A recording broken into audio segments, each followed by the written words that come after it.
ஆனந்தி. விரிவான செய்திகளை காணும் முன் இன்றைய முக்கிய செய்திகள். ஏம்பலம் அரசு பள்ளியில் மண்டல அளவிலான அறிவியல் கண்காட்சி. முதல்வர் அமைச்சர் பாராட்டு. நீண்ட விடுமுறைக்கு பிறகு புதுவை அரசு பள்ளிகள் மீண்டும் திறப்பு. உற்சாகத்துடன் பள்ளி சென்ற மாணவர்கள். புத்தாண்டு கொண்டாட்டம். 50 கோடி ரூபாய் அளவிற்கு மது விற்பனை. மீண்டும் இயல்பு நிலை திரும்பிய புதுச்சேரி. சுற்றுலா பயணிகளின் கூட்டம் குறைந்தது. இனி விரிவான செய்திகள். ஏம்பலம் அரசு பள்ளியில் நடைபெற்ற மண்டல அளவிலான அறிவியல் கண்காட்சியை முதலமைச்சர் ரங்கசாமி பார்வையிட்டார். புதுச்சேரி அரசின் பள்ளி கல்வி இயக்ககத்தின் சார்பில் மண்டல அளவிலான அறிவியல் கண்காட்சி ஏம்பலம் மறைமலை அடிகள் அரசு மேல்நிலைப் பள்ளியில் இன்று காலை தொடங்கியது. சிறப்பு விருந்தினராக முதலமைச்சர் ரங்கசாமி கலந்து கொண்டு கண்காட்சியை தொடங்கி வைத்தார். சபாநாயகர் செல்வம், அமைச்சர் நமச்சிவாயம் ஆகியோர் முன்னிலை வகித்தனர். இந்த அறிவியல் கண்காட்சியில் 400க்கும் மேற்பட்ட அறிவியல் படைப்புகளை மாணவ மாணவியர் காட்சிப்படுத்தியிருந்தனர். மாணவர்களின் அறிவியலில் ஆர்வமுடன் ஊக்குவிக்கவும் புதிய கண்டுபிடிப்புகளை ஊன்றி படிக்கவும் இந்த அறிவியல் கண்காட்சியில் நிலையான எதிர்காலத்திற்கான அறிவியல் மற்றும் இயற்பியல், அறிவியல் மற்றும் வேதியியல், கணிதம், புவி மற்றும் விண்வெளி அறிவியல், சுற்றுச்சூழல் அறிவியல், பொறியியல் ஆகியவற்றின் பங்கு பற்றிய அறிவியல் படைப்புகள் காட்சிக்கு வைக்கப்பட்டிருந்தன. காலை 9:30 மணி வரை மாலை 4 மணி வரை மாணவர்கள் மற்றும் ஆசிரியர்கள் பார்வையிட்டனர். மண்டல அளவிலான கண்காட்சியை தொடர்ந்து 6 மற்றும் 7 ஆகிய தேதிகளில் மாநில அளவிலான அறிவியல் கண்காட்சியும் இந்த பள்ளியில் நடைபெறுகிறது. இந்த கண்காட்சியில் ஏராளமான மாணவ மாணவியர், ஆசிரியர்கள் கலந்து கொண்டு அறிவியல் படைப்புகளை பார்வையிட்டனர்.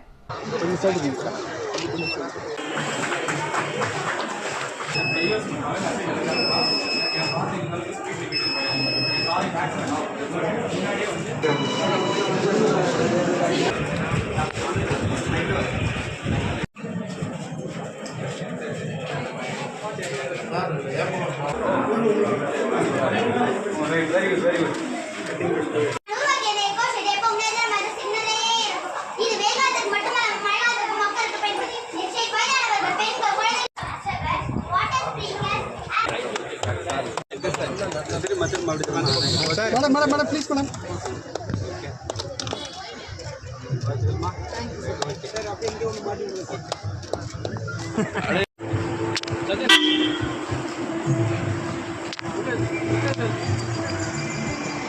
விடுமுறைக்கு பிறகு அரசு பள்ளிகள் இன்று புதுவையில் திறக்கப்பட்டன. புதுச்சேரியில் அரசு பள்ளிகளில் சிபிஎஸ்இ பாடத்திட்டம் அமலில் உள்ளது. இந்நிலையில் மாநிலம் முழுவதிலும் உள்ள அரசு பள்ளிகளில் திருப்புதல் தேர்வு கடந்த மாதம் 23ஆம் தேதி வரை நடைபெற்றது. தொடர்ந்து அரசு பள்ளி மாணவ மாணவியருக்கு கடந்த 24ஆம் தேதி முதல் ஜனவரி 1ஆம் தேதி வரை குளிர்கால விடுமுறை அறிவிக்கப்பட்டது. பின்னர் ஜனவரி மாதம் 2ஆம் தேதி முதல் மீண்டும் பள்ளிகள் தொடங்கப்படும் என்று அறிவிக்கப்பட்டது. இந்நிலையில் விடுமுறை முடிந்து பள்ளிகள் அறிவித்தபடி இன்று முதல் மீண்டும் திறக்கப்பட்டது. இதனையடுத்து பள்ளி மாணவ மாணவியர் புத்தாண்டு கொண்டாட்டம் முடித்து ஆர்வமுடன் பள்ளிக்கு சென்றனர். இதனால் காலையில் முக்கிய சாலைகளில் போக்குவரத்து நெரிசல் அதிகமாக காணப்பட்டது. புத்தாண்டு கொண்டாட்டத்தின் போது 50 கோடி ரூபாய் அளவிற்கு மது விற்பனையானதாக கூறப்படுகிறது. புதுவையில் புத்தாண்டையொட்டி ஆண்டுதோறும் புதிய மது வகைகள் அறிமுகப்படுத்தப்படும். இந்த ஆண்டு 40 வகையான புதிய மது வகைகள் அறிமுகப்படுத்தப்பட்டது. மது பிரியர்களை வரவழைக்கும் வகையில் மது வாங்கினால் சிற்றுண்டி, தள்ளுபடி என பல சலுகைகள் வழங்கப்பட்டது. வழக்கமாக விற்பனையாகும் மது வகைகளின் அளவை விட கிறிஸ்துமஸ் விடுமுறை முதல் நாள்தோறும் படிப்படியாக விற்பனை அதிகரித்து வந்தது. உச்சகட்டமாக புத்தாண்டு நள்ளிரவில் விற்பனை 2 மடங்காக இருந்தது. அதற்கேற்ப பார்களும் அலங்கரிக்கப்பட்டிருந்தன. மது பார்கள், ரெஸ்டோ பார்கள், மது விற்பனை நிலையங்கள், ரெசார்ட்டுகளில் மது விற்பனை 2 மடங்காகியது. தமிழகத்தில் டாஸ்மாக் விற்பனையை கணக்கிட முடியும். ஆனால் புதுவையில் தனியார் மதுபானங்களே அதிகம் என்பதால் இதனால் விற்பனை துல்லியமாக கணிக்க முடியாது. இதேபோல ரெசார்ட்டுகளில் நடந்த புத்தாண்டு கேளிக்கை நிகழ்ச்சிகளில் அளவற்ற மது வழங்கியதை கணக்கிட முடியாது. இருப்பினும் சுமார் 50 கோடிக்கும் அதிகமாக புத்தாண்டு கொண்டாட்டத்தின் போது புதுச்சேரியில் மது விற்பனை நடந்துள்ளதாக மது விற்பனையாளர்கள் தெரிவித்துள்ளனர். கடந்த 10 நாட்களில் மட்டும் 1 மாதத்திற்கான விற்பனை நடந்திருப்பதாகவும் அவர்கள் தெரிவித்துள்ளனர். புதுச்சேரியில் இருந்து சுற்றுலா பயணிகள் சிலர் வெளியேறிய நிலையில் புதுவை மீண்டும் தனது இயல்பு நிலைக்கு திரும்பியுள்ளது. புதுவையில் வார இறுதி நாட்கள், பண்டிகை நாட்களில் வரும் சுற்றுலா பயணிகளின் கூட்டத்தை விட கிறிஸ்துமஸ் மற்றும் புத்தாண்டை கொண்டாட புதுச்சேரியில் அதிக அளவில் கூட்டம் நிரம்பியிருந்தது. இதனால் புதுவை நகர பகுதியே ஸ்தம்பித்தது. ஒரு இடத்தில் இருந்து மற்றொரு இடத்திற்கு செல்ல ஊர்வலம் போல செல்ல வேண்டியிருந்தது. உச்சபட்சமாக கடந்த 31ஆம் தேதி நகர பகுதிகளில் வாகனங்கள் செல்ல போலீசார் தடை விதித்தனர். ஒயிட் டவுன் பகுதியில் வாகனங்கள் நுழையவும் தடை விதிக்கப்பட்டிருந்தது. வியாபாரம் ஒருபுறம் கொடிக்கட்டி பறந்தாலும் மறுபுறம் நகர குடியிருப்பு வாசிகள் வெளியில் செல்லவே யோசிக்க வேண்டிய நிலை இருந்தது. இந்நிலையில் புத்தாண்டு கொண்டாட்டம் முடிவடைந்த நிலையில் நேற்று காலை முதல் சுற்றுலா பயணிகள் வெளியேற தொடங்கினர். இதனால் மாநில எல்லை பகுதிகளில் வெளிமாநில கார்கள் சாறை சாறையாக வெளியேறின. இந்நிலையில் இன்று முதல் இயல்பு வாழ்க்கைக்கு புதுவை திரும்பியதா. இந்த சூழல் ஒரு வாரம் வரையே நீடிக்கும். வருகின்ற 10ஆம் தேதி வெள்ளிக்கிழமை என்பதால் அது முதல் பொங்கல் பண்டிகை விடுமுறை தொடங்குகிறது. அண்டை மாநிலங்களில் சங்கராந்தி விழாவும் கொண்டாடப்படுகிறது. இதனால் மீண்டும் 10ஆம் தேதி முதல் ஒரு வாரத்திற்கு சுற்றுலா பயணிகள் வருகை அதிகரிக்கும் என்று எதிர்பார்க்கப்படுகிறது.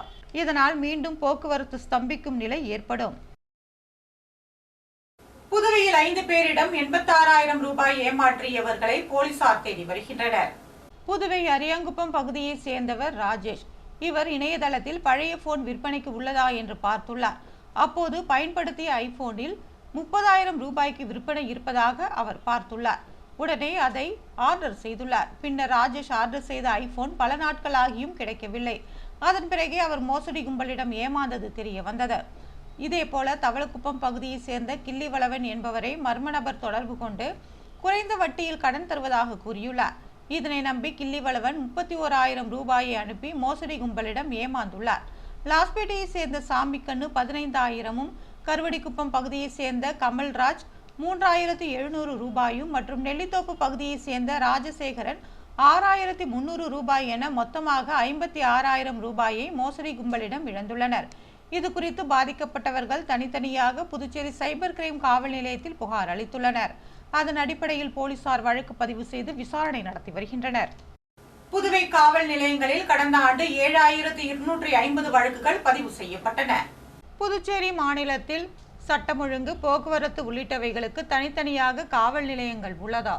புதுவை சட்டம் ஒழுங்கு கிழக்கு, வடக்கு, மேற்கு, தெற்கு என 4 பிரிவுகளும், போக்குவரத்தில் வடக்கு, கிழக்கு, மேற்கு, தெற்கு என்று 4 பிரிவுகளும் உள்ளன. புதுச்சேரியில் கடந்த 2024ஆம் ஆண்டு ஜனவரி 1ஆம் தேதி முதல் டிசம்பர் 31ஆம் தேதி வரை காவல் நிலையங்களில் மட்டும் 5,619 வழக்குகளும், காரைக்காலில் 1,170 வழக்குகளும் பதிவு செய்யப்பட்டுள்ளன. கிழக்கு பிரிவு காவல் நிலையங்களான முத்தியால்பேட்டை காவல் நிலையத்தில் 166, காலாப்பட்டில் 118, பெரியகடையில் 249 வழக்கும், ஒதியஞ்சாலையில் 247 வழக்கும், உருளையன்பேட்டையில் 263 என மொத்தம் 1,043 வழக்குகள் பதிவு செய்யப்பட்டுள்ளன. மேற்கு பிரிவு காவல் நிலையங்களான நெட்டப்பாக்கத்தில் 122 வழக்கும், திருபுவனையில் 192, திருக்கனூரில் 153, காப்டேரிக்குப்பத்தில் 77, வில்லியனூரில் 397, மங்களத்தில் 164 என மொத்தம் 1,105 வழக்குகள் பதிவு செய்யப்பட்டுள்ளது. இதேபோல தெற்கு பிரிவு காவல் நிலையங்களான முதலியார்பேட்டை, அரியாங்குப்பம், தவளக்குப்பம், கிருமாம்பாக்கம், பாகூர் என மொத்தம் 1,043 வழக்குகள் பதிவு செய்யப்பட்டுள்ளது. இதேபோல புதுவை கலால் துறையில் 26 வழக்குகளும், சிபிசிஐடியில் 5 வழக்குகளும், வன்கொடுமை தடுப்பு பிரிவில் 4 என மொத்தம் 57 வழக்குகளும் பதிவு செய்யப்பட்டுள்ளன. மொத்தமாக கடந்த ஆண்டில் காவல் நிலையங்களில் 7,250 வழக்குகள் பதிவு செய்யப்பட்டுள்ளது குறிப்பிடத்தக்கது. உப்பளம் துறைமுகம் இணைப்பு சாலையை மறுசீரமைப்பு செய்யும் பணியினை சட்டமன்ற உறுப்பினர் அனிபால் கென்னடி தொடங்கி வைத்தார். உப்பளம் தொகுதிக்குட்பட்ட துறைமுகம் இணைப்பு சாலையை மறுசீரமைப்பு பணிக்காக 69.75 லட்சம் மதிப்பீட்டில் பணிகள் மேற்கொள்ளப்பட உள்ளது. இப்பணிகளுக்கான பூமி பூஜை நடைபெற்றதா. உப்பளம் தொகுதி சட்டமன்ற உறுப்பினர் அனிபால் கென்னடி தலைமையில் நடைபெற்ற இந்த நிகழ்ச்சியில் பொதுப்பணித்துறை தலைமை பொறியாளர் தீனதயாளன், கண்காணிப்பு பொறியாளர் வீரசெல்வம், கட்டிடங்கள் மற்றும் சாலைகள் செயற்பொறியாளர் ஸ்ரீனிவாசன், பார்த்தசாரதி, உதவி பொறியாளர், இளநிலை பொறியாளர் முருகேசன் மற்றும் பலர் கலந்து கொண்டனர்.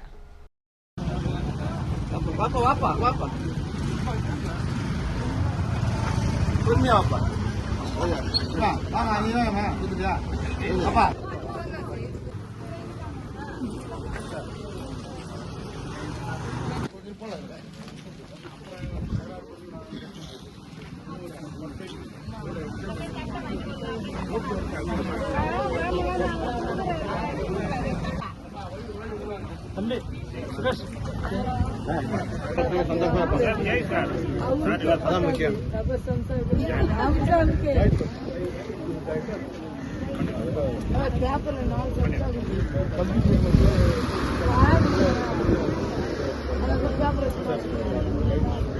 ராகுல் காந்தி தேசிய பேரவை சார்பில் நலத்திட்ட உதவிகள் வழங்கப்பட்டன.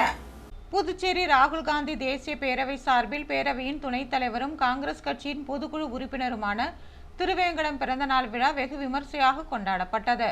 ராகுல் காந்தி தேசிய பேரவை தலைவர் ஆர். சேகர் தலைமையில் பெருமாள் கோவில், கௌசிக பாலசுப்பிரமணியர் கோவிலில் சிறப்பு பூஜைகள் செய்யப்பட்டு பக்தர்களுக்கு அன்னதானம் வழங்கப்பட்டது. இதனைத் தொடர்ந்து அண்ணா சாலையில் நலத்திட்ட உதவிகள் வழங்கும் விழா நடைபெற்றதா. இதில் முன்னாள் அமைச்சர் கந்தசாமி சிறப்பு அழைப்பாளராக கலந்து கொண்டு திருவேங்கடத்திற்கு சால்வை அணிவித்து வாழ்த்து தெரிவித்தார். ஏழை எளிய மக்களுக்கு வேட்டி, சேலை, உணவு உள்ளிட்ட நலத்திட்ட உதவிகள் வழங்கப்பட்டதா. நிகழ்ச்சியில் நிர்வாகிகள் தயாளன், ரவிச்சந்திரன், சுகுமாரன், அமுதரசன், கோவிந்தன், பிரபு, சங்கர் உள்ளிட்ட பலர் கலந்து கொண்டனர்.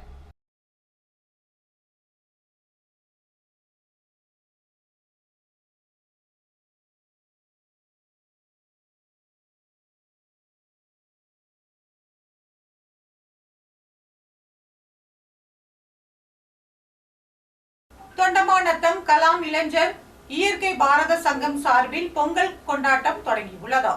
தொண்டமாநத்தம் கலாம் இளைஞர் இயற்கை பாரத சங்கத்தின் சார்பாக 4ஆம் ஆண்டு விழா மற்றும் பொங்கல் விழா கொண்டாட்டம் நடைபெற்றது. மாணவர்களுக்கான ஓவிய போட்டி, கைவினை போட்டி, கோல போட்டி மற்றும் மகளிருக்கான போட்டிகள் நடைபெற்றதா. போட்டிகளில் 70க்கும் மேற்பட்டோர் பங்கேற்றனர். தேசிய பறவை, சுவாமி விவேகானந்தர், அப்துல் கலாமின் உருவ பொம்மைகள் அழகாக வரையப்பட்டிருந்தது. சிறுமிகள் சிறப்பாக வண்ண கோலமிட்டு தங்களது திறமைகளை வெளிப்படுத்தினர். முன்னதாக விழாவினை தொண்டமாநத்தம் முன்னாள் பஞ்சாயத்து தலைவர் மற்றும் அறங்காவலர் குழு தலைவர் மனோகரன், சமூக போராளி பழக்கருப்பையா, புதுவை சுடர் சிவகுமார், தயாளன், ஜீவா, ஓவிய ஆசிரியர் கார்த்திகேயன் ஆகியோர் வாழ்த்துரை வழங்கி துவக்கி வைத்தனர்.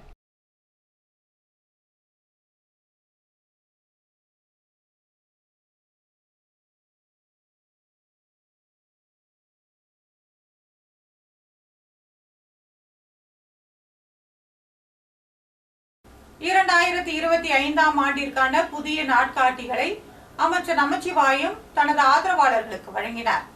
2025ஆம் ஆண்டு புத்தாண்டை முன்னிட்டு அரசியல் பிரமுகர்கள் தங்களது ஆதரவாளர்கள் மற்றும் பொதுமக்களுக்கு புத்தாண்டு வாழ்த்துக்களை தெரிவித்து வருகின்றனர். அதன் ஒரு பகுதியாக புதுச்சேரி உள்துறை அமைச்சர் நமச்சிவாயம் புத்தாண்டை வரவேற்கும் விதமாக பொதுமக்களுக்கு தினசரி நாட்காட்டி மற்றும் இனிப்பு வழங்கி புத்தாண்டு வாழ்த்துக்களை தெரிவித்தார். தொடர்ந்து அவரது இல்லத்தில் சந்தித்த சட்டமன்ற உறுப்பினர்கள், அரசியல் கட்சி பிரமுகர்கள் மற்றும் ஆதரவாளர்கள் மூலக்குளம் சரவணன், மணக்குள விநாயகர் ரியல் ஏஜென்சி ஒதியம்பட்டு கார்த்திகேயன், தக்கக்குட்டை ராஜா, மங்களம் தொகுதி பாஜக பொறுப்பாளர் கார்த்திகேயன், ஸ்ரீனிவாசமூர்த்தி ரெட்டியார், மதகடிப்பட்டு பாஸ்கரன், எம்ஜிஆர் என்கிற பொன்னுசாமி உள்ளிட்டோர் அமைச்சருக்கு பொன்னாடை போர்த்தி புத்தாண்டு வாழ்த்துக்களை தெரிவித்தனர்.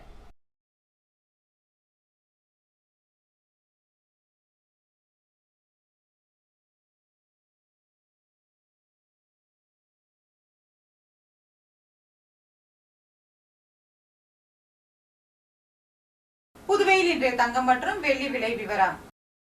தங்கம் ஒரு கிராம் 7180 ரூபாய். ஒரு சவரன் தங்கம் 57,440 ரூபாய்.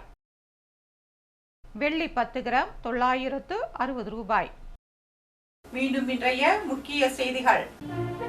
ஏம்பலம் அரசு பள்ளியில் மண்டல அளவிலான அறிவியல் கண்காட்சி, முதல்வர் அமைச்சர் பாராட்டு. நீண்ட விடுமுறைக்கு பிறகு புதுவை அரசு பள்ளிகள் மீண்டும் திறப்பு, உற்சாகத்துடன் பள்ளி சென்ற மாணவர்கள். புத்தாண்டு கொண்டாட்டம், 50 கோடி ரூபாய் அளவிற்கு மது விற்பனை. மீண்டும் இயல்பு நிலை திரும்பிய புதுச்சேரி, சுற்றுலா பயணிகளின் கூட்டம் குறைந்தது. இத்துடன் செய்திகள் நிறைவு பெறுகிறது. வணக்கம்.